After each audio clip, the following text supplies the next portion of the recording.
नमस्कार दोस्तों, स्वागत है आपका आपके अपने चैनल शिक्षा की ज्योति ऑल क्लासेस पर। तो आज की क्लास में हम लोग पढ़ेंगे खिलजी वंश। लास्ट क्लास में हमने दिल्ली सल्तनत को शुरू किया था, जिसमें हमने गुलाम वंश कवर कर लिया था। और दिल्ली सल्तनत के वंशों को पढ़ने के लिए हमने एक ट्रिक भी की थी, जिसके द्वारा जो हमें ये वंश है वो सीक्वेंस में याद रहें। तो एक बार रिवाइज कर लेते हैं वो ट्रिक क्या थी। वो ट्रिक थी गुल खिले तुमसे लोग मिले। ठीक है, ये थी हमारी ट्रिक। इसमें गुल से बन गया गुलाम वंश, खिले से बन गया खिलजी वंश, तुम से बन गया तुगलक वंश, से बन गया सैयद वंश, लोग से बन गया लोधी वंश, और लोधी वंश के इब्राहिम लोधी को हरा के बाबर ने मुग़ल वंश की स्थापना की थी। तो इसके बाद मुग़ल वंश को हम पढ़ते हैं। ठीक है, तो आज हम खिलजी वंश को अच्छे से पढ़ लेंगे। तो शुरू करते हैं। उससे पहले आपकी फीडबैक के लिए गुलाम वंश से औरली आपसे एक दो क्वेश्चन पूछती हूँ, आप कमेंट में उसका आंसर ज़रूर लिखना। पहला क्वेश्चन है कि गुलाम वंश में कुतुबुद्दीन ऐबक के बाद जो शासक बना उसका नाम क्या था। ठीक है, कुतुबुद्दीन ऐबक के बाद जो शासक बना उसका नाम आपको बताना है। आपके लिए दूसरा प्रश्न है कि इक्ता प्रणाली किसने चलाई। ठीक है, क्वेश्चन नंबर 3 है कि बलबन को उल्गू खां की उपाधि किसने दी। देखते हैं आपको कितना याद है। तो पढ़ते हैं खिलजी वंश।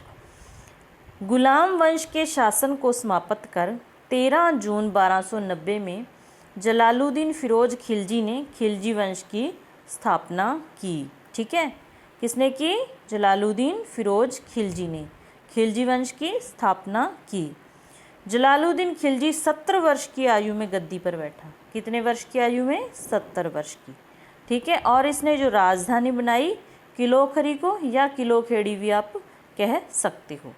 खिलजी वंश में जो मेनली हमें राजा पढ़ना है वो है अलाउद्दीन खिलजी। किसको पढ़ना है? अलाउद्दीन खिलजी को। और अलाउद्दीन खिलजी से ही ज़्यादातर एग्ज़ाम में प्रश्न पूछे जाते हैं। ठीक है, जलालुद्दीन की हत्या करके 1296 ईस्वी में उसी के भतीजे एवं दामाद ने अलाउद्दीन खिलजी ने, कौन था उसका भतीजा जलालुद्दीन का? अलाउद्दीन खिलजी भतीजा भी था और उसका दामाद भी था। उसी ने कड़ा मानिकपुर नामक स्थान पर, जो कि इलाहाबाद में है, अपने चाचा की, अपने ससुर की हत्या कर दी। ठीक है, हत्या कर दी और खुद बन गया दिल्ली का शासक। 22 अक्टूबर 1296 में अलाउद्दीन खिलजी दिल्ली का सुल्तान बना। ठीक है, कब बना? 22 अक्टूबर 1296 में। अलाउद्दीन खिलजी के बचपन के नाम क्या थे? एक तो अली था, एक गुरशाप। कहा जाता है कि इसमें उसके बचपन के नाम थे अली व गुरशाप थे। ठीक है, और ये एक कहावत है कि अलाउद्दीन खिलजी की जो शुरुआत थी वो धोखे से होती है और उसका अंत क्या होता है? क्रूरता के साथ। ठीक है, ये चीज़ें आपको याद रखनी है। अलाउद्दीन खिलजी ने सिकंदर ए सानी की उपाधि से स्वयं को विभूषित किया था। खुद को सिकंदर के समान समझता था, अपने आप को दूसरा सिकंदर समझता था, और इसीलिए इसने उपाधि ली थी सिकंदर ए सानी। ठीक है, ये उपाधि काफ़ी इम्पोर्टेंट है, याद रखनी है। इसने सेना को नकद वेतन देने की शुरुआत की। ये सेना को अब नकद वेतन देने लग गया था, क्योंकि इससे पहले सेना को कभी जागीर दे दी, कभी भूमि दे दी, इस तरह से वेतन दिया जाता था। और सेना में स्थायी सेना रखने का जो रिवाज था इसी ने चलाया था, और कहा जाता है कि इसीलिए जो अलाउद्दीन खिलजी के पास बहुत बड़ी सेना थी। ठीक है, आगे है जी, घोड़े को दागने और सैनिकों का हुलिया लिखने की प्रथा की शुरुआत की अलाउद्दीन खिलजी ने। आप ऐसे याद रख लीजिए कि अलाउद्दीन खिलजी का जो हुलिया था वो साफ था, कोई दाग नहीं था। तो ये दोनों प्रथाएं आपको याद रह जाएंगी। इसने भू राजस्व की दर को बढ़ाकर उपज का आधा भाग कर दिया, 1/2 भाग कर दिया। इसने खुम्स भी लिखा होता है कहीं कहीं, इसे जो धन लूट का धन होता था उसे कहा जाता है खुम्स, में सुल्तान का हिस्सा 1/4 भाग के स्थान पर 3/4 कर दिया। ठीक है, अब इसने कुछ इमारतें बनाई, वो भी पूछी जाती है, याद रखनी है। जमायत खाना मस्जिद, अलाई दरवाज़ा, सिरी का किला व 1000 खंबा महल का निर्माण करवाने वाला कौन था? अलाउद्दीन खिलजी। कौन था? अलाउद्दीन खिलजी। ये चारों इमारतें आपको अच्छे से याद रखनी हैं। इसने व्यापारियों में, कभी कभी हमने पुरानी फिल्मों में नहीं देखा कि जो व्यापारी होते थे, बानी होते थे, क्या मतलब कि दुकानों वाले होते थे, वो अपनी तराजू के पीछे कुछ भार चिपका लेते थे और जिसकी वजह से ग्राहकों को यानी कि कम सामान तोलते थे इस तरह से।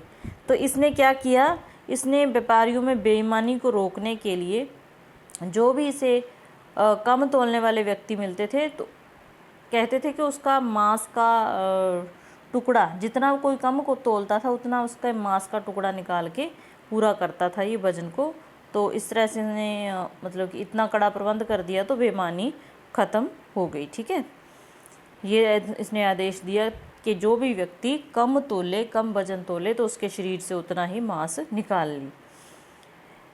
मूल्य नियंत्रण प्रणाली को दृढ़ता के साथ इसने लागू किया। मूल्य नियंत्रण प्रणाली को इसने क्या किया? दृढ़ता के साथ लागू किया। आगे इसने कुछ विभाग चलाए थे जो अक्सर पूछे जाते हैं। तो क्या थे विभाग ये? दीवाने रियासत। पहले क्या था? दीवाने रियासत। यह व्यापारियों पर नियंत्रण रखता था। ये जो विभाग था व्यापारियों पर ये नियंत्रण रखता था तथा बाजार नियंत्रण की पूरी व्यवस्था का संचालन करता था। प्रश्न आता है कि बाजार को नियंत्रित किसने किया? बाजार नियंत्रण का कार्य किसने किया? तो ये अलाउद्दीन खिलजी ने किया था। इसने बहुत सारे प्रशासनिक सुधार भी किए थे एक तरह से। अगला जो इसने विभाग चलाया वो शहनाई मंडी। प्रत्येक बाजार का एक अधीक्षक होता था, शहनाई मंडी। ठीक है, शहनाई मंडी, प्रत्येक बाजार का अधीक्षक। वरीद काफ़ी इम्पोर्टेंट है। बाजार के अंदर घूमकर बाजार का निरीक्षण करने वाला क्या होता था? वरीद। मुनहियान व गुप्तचर, गुप्त सूचना प्राप्त करता था ये मुनहियान या गुप्तचर।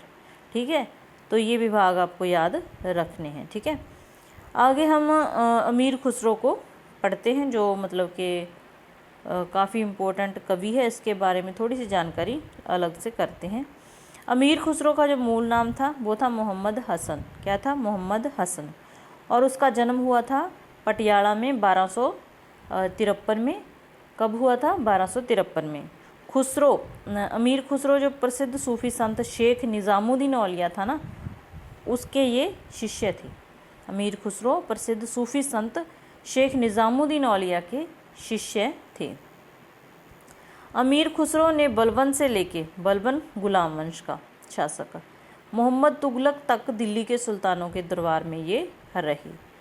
इन्हें तोताए हिंद, ये तो बहुत इम्पोर्टेंट है, सबको तकरीबन पता है कि तोताए हिंद किसे कहा जाता है? अमीर खुसरो को। और इसने सितार व तबले का क्या किया? आविष्कार किया और बीणा को इसने संशोधित किया था।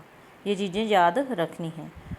दक्षिण भारत की विजय के लिए अलाउद्दीन खिलजी ने मलिक काफूर को भेजा। किसको भेजा? मलिक काफूर को। अलाउद्दीन खिलजी द्वारा नियुक्त परवाना नवीस नामक अधिकारी वस्तुओं की परमिट जारी करता था। परवाना नवीस क्या करता था? वस्तुओं की परमिट। परवाना परमिट दोनों में पर है आगे, ऐसे आप याद रख सकते हैं। ठीक है, आगे है जी शहनाई मंडी। शहनाई मंडी, यहाँ पर खाद्य पदार्थों की बिक्री होती थी, वो थी शहनाई मंडी। सराय अदल में यहाँ और यूज़ की चीज़ें जैसे जड़ी बूटियाँ हो गई, वस्त्र, शक्कर, ये चीज़ें बिकती थी, वो थी सराय अदल। अलाउद्दीन खिलजी की आर्थिक नीति की व्यापक जानकारी कहाँ से मिलती है हमें? वर्नी की जो पुस्तक है तारीख़ फ़िरोज़ शाही। इसमें आप कंफ्यूज मत होइएगा क्योंकि आगे हमने तुगलक वंश में फ़िरोज़ शाह तुगलक भी पढ़ना है ना, तो हमें ये हो जाता कि शायद ये उससे रिलेटेड होगी ना, लेकिन नहीं, ये अलाउद्दीन खिलजी की आर्थिक नीति के संबंध में कृति है जो बर्नी ने लिखी है, तारीख फिरोज शाही। आगे है जी खजाइन उल फतूह अमीर खुसरो की बुक है, और रहला इब्न बतूता की। रहला काफ़ी इम्पोर्टेंट है, किसकी कृति है ये, रचना है इब्न बतूता की। मूल्य नियंत्रण को सफल बनाने में मुहत्सिब व नाजिर ने काफ़ी भूमिका निभाई। किसने? मुहत्सिब और नाजिर ने।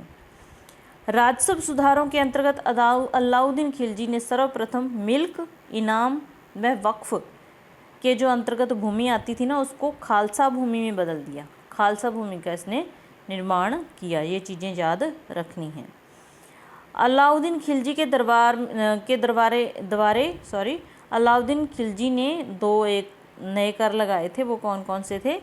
एक तो चराई कर था जो कि दुधारू पशुओं पर लगाया जाता था, और एक गड़ी कर था जो झोंपड़ी और घरों पर लगाया जाता था। इलाही दरवाजे को इस्लामी वास्तुकला का रत्न कहा जाता है। इलाही दरवाजे को इस्लामी वास्तुकला का रत्न कहा जाता है।